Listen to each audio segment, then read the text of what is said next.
आणि त्यांच्या माध्यमातून आपणा सर्व मायबापांच्या हृदयातल्या पंढरीनाथाची सेवा या ठिकाणी घडत आहे। त्याबद्दल त्यांच्या हृदयातल्या पंढरीनाथाला साष्टांग प्रणिपात करतो।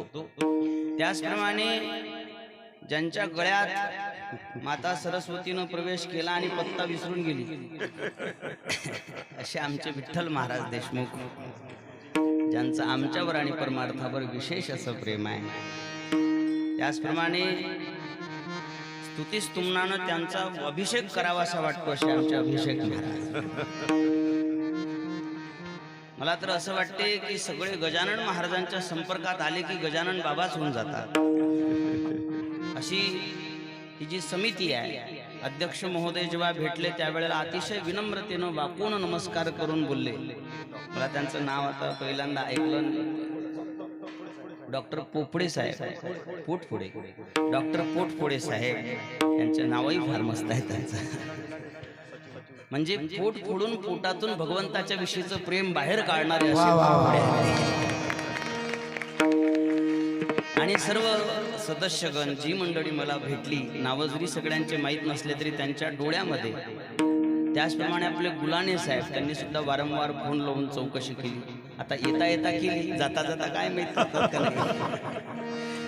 आणि इथं जी मंडळी मला भेटली, सर्व मंडळी खऱ्या अर्थानं आम्ही संस्थांवर कार्यक्रम करत असतो गजानन महाराजांच्या शेगावला, आणि तिथं शेगावला कार्यक्रम करत असताना तिथल्या मंडळींना जी तालीम मिळालेली असते विनम्रतेची, ती विनम्रतेची संपूर्ण तालीम आपल्या या दारव्हा नगरीमधल्या, म्हणजे दारव्हा नगरी म्हटल्यापेक्षा दारव्याचं शेगाव झालेल्या या नगरीमध्ये, आणि तीच तालीम असलेली सर्व सदस्यगण मिळाले म्हणून सगळ्यांच्या हृदयातल्या पंढरीनाथाला साष्टांग प्रणिपात करतो। आणि वेळ कमी आहे आपल्याकडे, म्हणजे तसा आपल्याकडे भरपूर आहे। कार्यकारी मंडळीत म्हणतात की 2-3 वाजेपर्यंत चालू द्या महाराज, पण पुढेही कार्यक्रम आहे। महाराष्ट्र म्हटले होते 9 वाजता सुरू होईल कार्यक्रम, आपले 9-11 वाजता वाजले, त्यामुळे थोडा, आणि पुढे कार्यक्रमाला जायचं आहे, व्यासपीठावर बसायचं आहे पुन्हा। तिकडच्या मंडळीनं समजून घेतलं, इकडचे कार्यक्रम करून तुम्ही या नंतर व्यासपीठावर बसा, त्यामुळे आता थोडं तुम्ही समजून घ्या, थोडं ते समजून घेतील या हिशोबानं आपला कार्यक्रम। आणि सांगितलं, कार्यक्रम मंडळी म्हणत होते की कमीत कमी 1 वाजेपर्यंत तरी कार्यक्रम चालवा, तर आपण तसा प्रयत्न करू। आणि जास्त परिहार न देता लगेच आपण कीर्तनाला, भावार्थाला प्रारंभ करू। जगद्गुरु तुकाराम महाराजांचा अभंग आहे, गवळणीपर प्रकरणातला अभंग आहे। आणि या अभंगामध्ये सरळ सरळ अर्थ सांगतो, म्हणजे नाही सोडवल्या गेला अभंग तर आपल्याला दोष नाही लागला पाहिजे। जो या विश्वाला जन्म देणारा विश्वाचा जनिता आहे, तो एका सामान्य गवळणीला आई म्हणतो। असा भक्ताचा भगवंत कसा अंकित आहे पहा, कसा ताब्यात आहे भक्तांच्या तो। त्याला कोणत्याच प्रकारचा काम नसताना सुद्धा गोपिकांना मात्र काम भावाने आपल्याकडे त्यांनी वळवलं, गोपिकांना चाळा लावला। असा अव्यक्त अगुण निराकार असलेला भगवान परमात्मा भक्तांच्या प्रेमाच्या साठी सगुण साकार झाला। विठ्ठल विठ्ठल।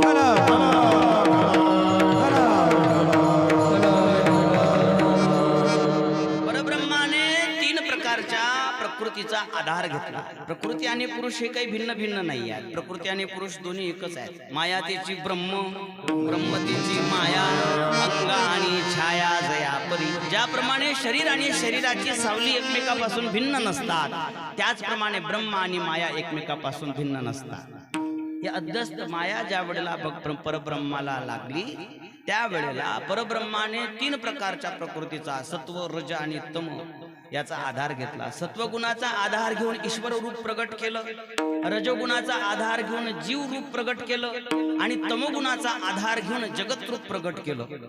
तसं वेदांताच्या सिद्धांताचा जर विचार केला तर एक सिद्धांत म्हणते अजातवादाचा की हे जग निर्माणच झालेलं नाही आहे। मग जग निर्माण झालं नाही तर दिसते कसं काय? ज्या गोष्टी दिसतात त्या असतातच का?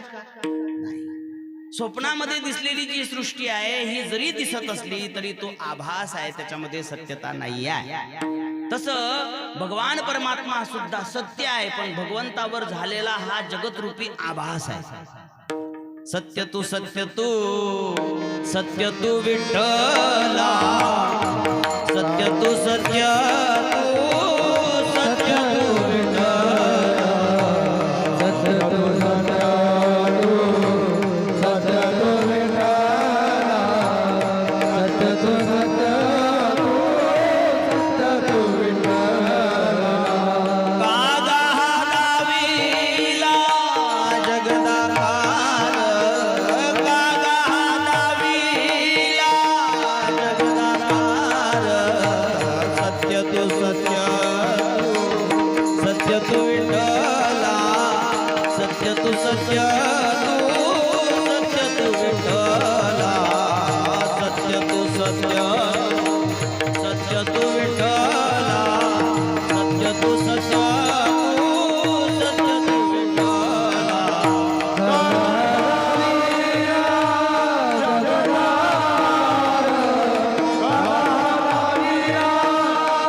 राहणारा असा त्रिकाला बाधित सत्य सत्यव्रतम सत्य परम त्रिसत्यम सत्यस्य योनिं निहितं च सत्ये सत्यस्य सत्यमृत सत्यनेत्रम सत्यात्मकं तां शरणं प्रपन्नाः. आणि सत्य दोन नसतात, सत्य एकच असते. म्हणून परब्रह्म सत्य आहे आणि त्या परब्रह्मावर मायेचा अध्यास आभास आहे. खोटा आहे, ते खरं नाही आहे. रज्जू सर्पाकार भाषेले जगडंबर. कधी कधी खोट्या गोष्टी सुद्धा त्रास देतात बर का. नसलेल्या गोष्टी मृगजळाप्रमाणे ब्रह्मगिरी होणे न निगे आणि समुद्री ही किरण नरगे तरी माझी दिसे वावगे मृगांबुजैसे तैसा अत्यंत किरणाही आणि साचही नोहे कही परी लटकेपणाची नवाई पडी भासे का. ब्रह्मगिरी पर्वतातून निघालं नाही आणि समुद्राला जाऊन मिळत नाही असं जे मृगजळ आहे, खरं आहे का खोटा आहे. पण मृगजळ दिसे साचपणा ऐशे कोटियाचे पिशे कुरफोडी. खोटा आहे पण खरं वाटते. अंधुक अंधुक प्रकाश आहे म्हणजे अंधार आहे, थोडं थोडं दिसते. त्यामध्ये एक दोरी पडलेली आहे. दोरी काय पडलेली आहे? दोरी. पण 50 बाया थांबल्या निंदायला जाणाऱ्या. पुढे जाऊ नको साप आहे, पुढे जाऊ नको साप आहे. 50 बाया थांबल्या. एका बाईला अटॅकची बिमारी होती, तिचा त्या दोरीवर पाय पडला. साप आहे साप आहे, पटकन मेली ती अटॅक. मला सांगा कोण मारली? दोरीनं मारली का सापानं मारली? दोरीनं मारली नाही, सापानं मारली नाही, तर त्या दोरीवर झालेल्या सापाच्या आभासानं मारली. आभास मिथ्या आहे पण मेली ते तर खरं आहे ना. असा दोरीवर सर्पाचा आभास आहे. एक नातू आजाला म्हणे आपल्या गावात जत्रा आहे, लोकांच्या आजा पावता नवल येते म्हणे. लोकांच्याच आजा पाहणं मग नाही ना म्हणे. पण तुम्ही जर काही ना काही घेऊन द्या जत्रीतलं म्हणे. तुला काय आवडते म्हणे? तुम्ही जे घेऊन दिलं ते. मग आजान नातू दोघं जण गेले जत्रीत. आजा म्हणे ही चाबीची गाडी पाहिजे का म्हणे? नाही पाहिजे म्हणे. हा फुटबॉल पाहिजे का म्हणे? नाही पाहिजे म्हणे. ही बॅट पाहिजे का? नाही पाहिजे म्हणे. हे पाहिजे का? नाही. ते पाहिजे का? त्याला पसंत आला रबराचा साप. खरा साप नव्हता. कशाचा होता? रबराचा होता, पण सापासारखाच दिसत होता. तो असा असा डोलत होता, असा असा. तो पाहिजे म्हणे. म्हणे केवढ्याचा आहे हो म्हणे? 26 रुपयाचा. त्याला 26 रुपये दिले. साप घेतला, नाताच्या जोड दिला. सकाराम बुड्याच्या वट्यावर बिड्या वळायला चालला गेला. आणि पोरग गेलं घरी, सापासोबत खेळत बसलं. तुम्हाला तर माहित आहे लेकरं काही जास्त वेळ खेळत नसतात कोणत्याही खेळण्यासोबत. ते खेळणं खेळणं खेळत बसला आणि खेळता खेळता कंटाळून गेला. आणि कंटाळल्यावर कुठेतरी साप ठेवून देऊन नंतर हुकी आली की खेळू. मग कुठे ठेवू म्हातारी झोपली होती, दिला छातीवर ठेवून म्हातारीच्या. अनसुनबाई आपली चहाचा कप घेऊन आली तिथं. आणि तिनं ते साप पाहिल्याबरोबर माय बाई वो लगेच ती कप बशी खाली पडली. ती म्हातारी उठली, जशी उठली तशी चांदीचे डोळे केले तिनं. मग काय गावात सगळी वार्ता पसरली. सकवार बुडीच्या छातीवर साप आहे, सकवार बुडीच्या छातीवर साप आहे. सगळ्या गावातले लोक जमा झाले. एक आला म्हणे मला दाखवा म्हणे. सांग द्या फक्त. सांगच म्हणतात ना ते साप कोंबत असतात ते. मला फक्त तुम्ही सांग द्या, मी त्या सापाला कोंबतोच म्हणे. कसा साप असला तरी कोंबतो. त्याच्याजवळ सांग दिली आणि त्यानं पाहिलं तर साप होता बुडीच्या छातीवर. म्हणे कोंबतो पण बुडी सगट कोंबा लागते. अरे म्हणे बुडी कामाची आहे ना, बुडी सगट कशाला कोंबतं? म्हणजे कुलूप लावायचं काम नाही बुडी असली तर. मग म्हणे आपल्याच्यानं तसा बजेट नाही बसणार म्हणे. खाली उतरवा म्हणे त्याला खाली, मग कोंबतो म्हणे. आता खाली कोण उतरवणार आहे? मांजरीच्या गळ्यात कोण घंटा बांधणार आहे? मग आता ते साप असा डुलायला लागला. त्या गावामध्ये ते पुंगीवाले होते, बिनवाले. एक बिनवाला आला म्हणे मी आता उतरवतो म्हणे त्याला. त्यानं ते पुंगी घेतली. तन डोले रे मन डोले पण तो काही नाही आपलं असं सापाचं. दुसरा आला, तो म्हणेले का हे एवढं 90 वर्षाचं गाणं म्हणून राहिला, तो नवतरणा साप त्याच्या पाठात आहे का म्हणते गाणं? त्याच्या जे पाठ आहे ते गाणं म्हणणं म्हणे. आण म्हणे इकडे पुंगी. ते पुंगी वाजवता पाणी पडू राहिलं तरी साप नाही उतरून राहिला त्याच्या छातीवरून. मग यानं ते पुंगी घेतली, यानं लोकाला म्हणजे त्या सापाच्या पाठातलं गाणं म्हटलं. मै तेरी दुश्मन दो मेरा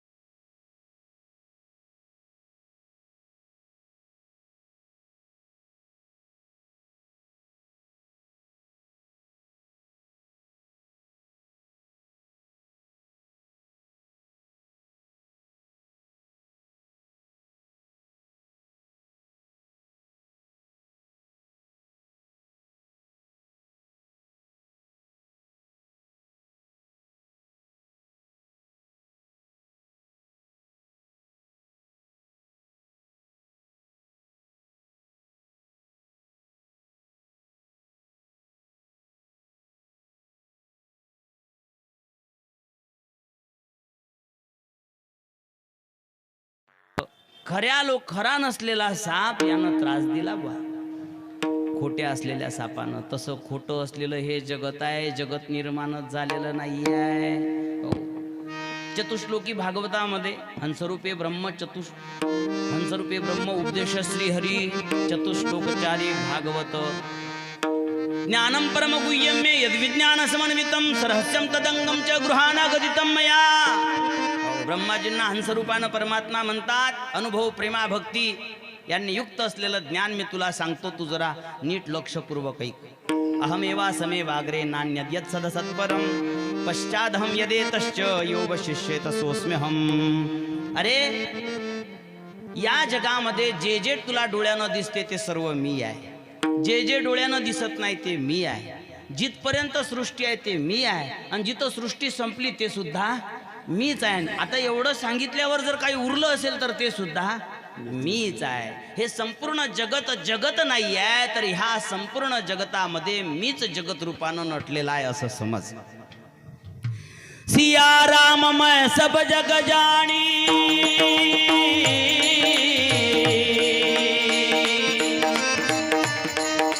करऊ प्रणाम जोरी जुग पानी. सिया राम मैं सब जग जानी करऊ प्रणाम जोरी जुग पानी.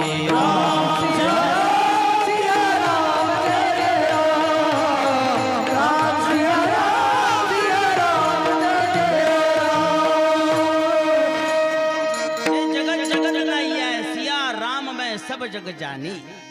या संपूर्ण विश्वामध्ये मी भरलेला आहे.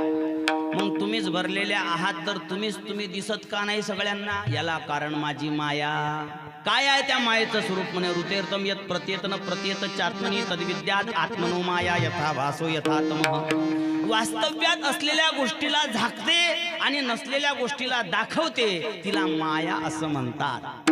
ती माया काय करते? मय अरु मोर तोरतई माया यशी बस किल्ले जीवनी काया. मी माझे आणि तू तुझे हा भाव प्रगट करते, तिला माया असं म्हणतात. ती माझी आहे. दैवी हेषा गुणमयी मम माया दुरत्यया मामेव ये प्रपद्यन्ते माया मेतांतरंती ते.